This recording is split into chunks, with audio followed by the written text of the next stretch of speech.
જી sir, એ પ્રકારે ગ્રામ્ય police સ્ટેશનમાં વધુ એક પોન્જી સ્કીમ સામે ફરિયાદ નોંધાવવામાં આવી છે. અત્યાર સુધી કેટલી પોન્જી સ્કીમો સામે ફરિયાદો નોંધવામાં આવી, શું કાર્યવાહી કરવામાં આવી?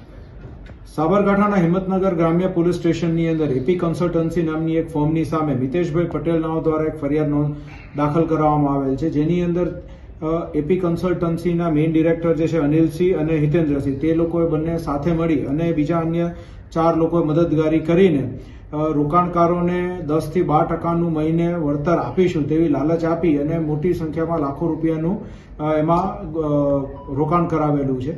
હાલ જે ફરિયાદ દાખલ થઈ છે તેની અંદર ટોટલ 7 લોકોના 53 લાખ રૂપિયા જે છે તેની અંદર ઇન્વેસ્ટ થયા હતા, જેમાંથી 13 લાખ રૂપિયાનું વળતર શરૂઆતમાં આપવામાં આવ્યું અને ત્યારબાદ છેલ્લા 6-8 મહિનાથી તે ઓફિસ બંધ કરીને જતા રહેલ છે. અત્યાર સુધીની તપાસ મુજબ આ રીતે જય માતાજી ફાઇનાન્સના નામે અને ત્યારબાદ એપી કન્સલ્ટન્સીના નામે છેલ્લા 5 વર્ષથી આ પ્રકારની કાર્યવાહી કરવામાં આવતી હતી અને રોકાણકારોને આ રીતે જે લાલચ આપીને રોકાણ કરાવવામાં આવતું હતું, તેમાં હિંમતનગર ગ્રામ્ય ઉપરાંત સાબરકાંઠાના અન્ય પોલીસ સ્ટેશન ખેડ, બ્રહ્મા, વડાલી તથા રાજસ્થાનના પણ અમુક જગ્યાએ આ મુજબની ઓફિસો ખોલીને રોકાણકારોને લાલચ આપીને તેમની સાથે છેતરપિંડી કરવામાં આવેલ છે તેવી માહિતી મળેલી છે. હાલ હિંમતનગર ગ્રામ્ય પોલીસ સ્ટેશન દ્વારા 4 લોકોની અટકાયત કરવામાં આવી છે, તે લોકોની પૂછપરછ કરવામાં આવી રહી છે અને પુરાવા પડતા તે લોકોની સામે કાયદેસરની વિધિવત કાર્યવાહી હાથ ધરવામાં આવશે. તે લોકોના રિમાન્ડ મેળવીને આગળ ફર્ધર તપાસ શરૂ કરવામાં આવશે.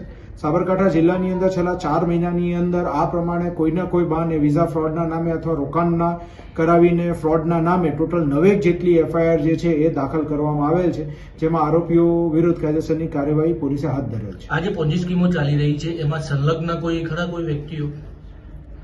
હાલ આજે 6 લોકો જે પકડાયા છે એ લોકો પોતાની રીતે કરી રહ્યા હતા, પરંતુ જે અન્ય પોન્જી સ્કીમો છે એ બધાની સાથે એ લોકોની કોઈ સાંઠગાંઠ છે કે કેમ અને એ લોકોએ સાથે મળી ક્યાંય મોટા પાયે રોકાણ કર્યું છે કે કેમ, તો એ બાબતની તપાસ પણ આગળના સમયમાં હાથ ધરવામાં આવશે. કોણ કોણ પકડાયા છે?